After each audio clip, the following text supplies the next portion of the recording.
पूर्व में भी ये विषय आ चुका है, आपके माध्यम से आ चुका है। हो चुका है मैडम, मिलाइए। पढ़िए मैडम, पढ़िए। माननीय सदस्यों से मैं आग्रह कर रही हूं कि जिन सदस्यों का लिस्ट में नाम था लेकिन समय की कमी के रहते नहीं लिया गया, उनको इस हफ्ते मौका देने की कोशिश की जाएगी। बजट पर सामान्य चर्चा, श्रीमती डिम्पल यादव जी। माननीय सदस्य श्रीमती डिम्पल यादव जी। माननीय सदस्य प्लीज, हमारी सम्मानित माननीय सदस्य बोल रही हैं। माननीय सदस्य डिम्पल यादव जी।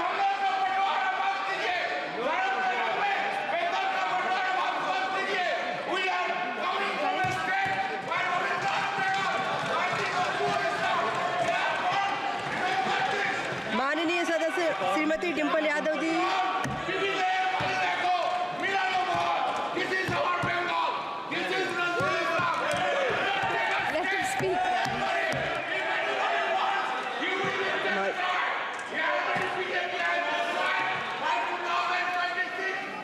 माननीय सदस्य डिम्पल यादव जी।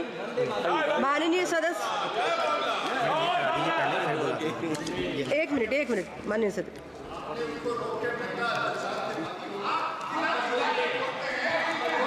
नियम 377 के अधीन मामलों को सभा पटल पर रखने हेतु माननीय सदस्यगण, नियम 377 के अधीन मामलों को सभा पटल पर रखा जाएगा। जिन सदस्यों को नियम 377 के अधीन मामलों को आज उठाने की अनुमति दी गई है और जो उन्हें सभा पटल पर रखने के इच्छुक हैं, वे 20 मिनट के भीतर मामले को व्यक्तिगत रूप से सभा पटल पर भेज दें। केवल उन्हीं मामलों को सभा पटल पर रखा माना जाएगा जिनके लिए मामले का पाठ निर्धारित समय के भीतर सभा पटल पर प्राप्त हो गया हो, शेष व्यक्तित्व माना जाएगा। माननीय डिम्पल यादव जी। सभापति महोदय, आपने मुझे बजट में बोलने का मौका दिया, मैं आपको धन्यवाद देना चाहती हूँ। हमारा देश किसान प्रधान और कृषि प्रधान देश है।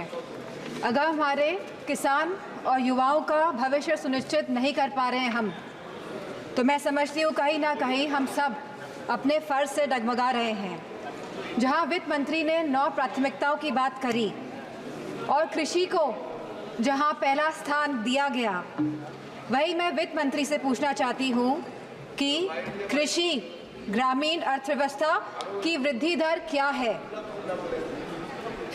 जहाँ यह कहा गया था कि 2024 तक आप किसान की आय दुगनी कर देंगे, 22 तक किसान की आय दुगनी कर देंगे, और जहाँ एमएसपी का वादा किया गया था, तो मैं पूछना चाहूँगी कृषि मंत्री से कि आज एग्रीकल्चरल इंफ्रास्ट्रक्चर में कितना बजट या सरकार द्वारा दिया जा रहा है। यूपी को इस बजट के तहत क्या मिला है? क्या एक भी मंडी पिछले 10 सालों में उत्तर प्रदेश में बनी है? और अगर किसान की ज़रूरतमंद जैसी चीज़ों पर क्या यह सरकार ने कोई भी जीएसटी माफ़ करी है या खाद में सब्सिडी देने में सरकार कायम रह पाई है? और जहां खुद प्रधानमंत्री आए थे उत्तर प्रदेश में विधानसभा चुनाव में और उन्होंने वादा किया था उत्तर प्रदेश की जनता को, उत्तर प्रदेश के लोगों को, कि वो आवारा मवेशियों की समस्या से किसानों को हल दिलाएंगे, निजात दिलाएंगे, तो क्या इस आवारा पशुओं की जो समस्या है जिसकी वजह से आज हमारा देश चौकीदार बन गया है, रात भर सो नहीं पा रहा है, तो क्या कोई प्रावधान बजट में रखा गया है इस समस्या को लेके? इसी के साथ जहाँ किसान आंदोलन में लगभग 700 किसानों ने अपनी जान गंवाई, जहाँ उत्तर प्रदेश में भी लखीमपुर खीरी में जहाँ किसानों को रौंदा गया मंत्री जी के बेटों द्वारा, हम पूछना चाहते हैं इस सरकार से कि जहाँ जो 2014 से 22 तक लगभग 1 लाख किसानों ने आत्महत्या की है, तो हम वित्त मंत्री से पूछना चाहते हैं कि प्रधानमंत्री फसल बीमा योजना के तहत कुल किसान लाभ कितना मिला है? और कहीं इसमें गिरावट आई है तो कितनी गिरावट आई है। यह सरकार लगातार एक दशक से किसानों की अवहेलना कर रही है। गांव की अर्थव्यवस्था पूरी तरह चरमरा गई है और इसकी एक बड़ी वजह महंगाई है। और जहां मनरेगा में इस सरकार ने 89,000 करोड़ का बजट दिया है, तो हमारी मांग है कि कम से कम 100 दिन की वेजेस मनरेगा के तहत लोगों को सुनिश्चित करी जाए और लगभग 20% मनरेगा का बजट बढ़ाया जाए। इसी के साथ शिक्षा बजट में भी लगातार हमारा घट रहा है, जहां यह केवल आज 2.5% है of the total budget spending allocation, और जहां यूनेस्को ने ये बेंचमार्क दिया है कि लगभग यह 4 से 6% तक होना चाहिए, वही यूजीसी के फंड्स लगातार घटाए जा रहे हैं और इसको लगभग इस बार 7 से 61% घटा दिया गया है। जहां हम बात करते हैं सस्ती और अच्छी शिक्षा की, वहीं यह सरकार लगातार शिक्षा बजट में बजट जो कम कर रही है, तो मैं समझती हूँ इनकी नीयत कहीं साफ नहीं है, मंशा कहीं सही नहीं है हमारे देश के युवाओं के और स्टूडेंट्स के प्रति। वहीं आज हमारे देश का युवा निराश है, जहां निराशा संभव को भी असंभव बना देती है। तो मैं समझती हूँ जो वादे किए गए थे, जो रोजगार को लेके, सरकार पूरी तरह इसमें विफल रही है और लगातार बेरोजगारी दर बढ़ रहा है। जहां आज ये बेरोजगारी दर 9.2% है और जहां महिलाओं का बेरोजगारी दर 18.5% है, तो मैं समझती हूँ लगातार युवाओं का मनोबल गिराने का काम इस सरकार ने किया है। और अग्निवीर जैसी योजना ला के इस सरकार ने नौजवानों का, युवाओं का, इस देश की प्रतिष्ठा का, सम्मान गिराने का काम किया है।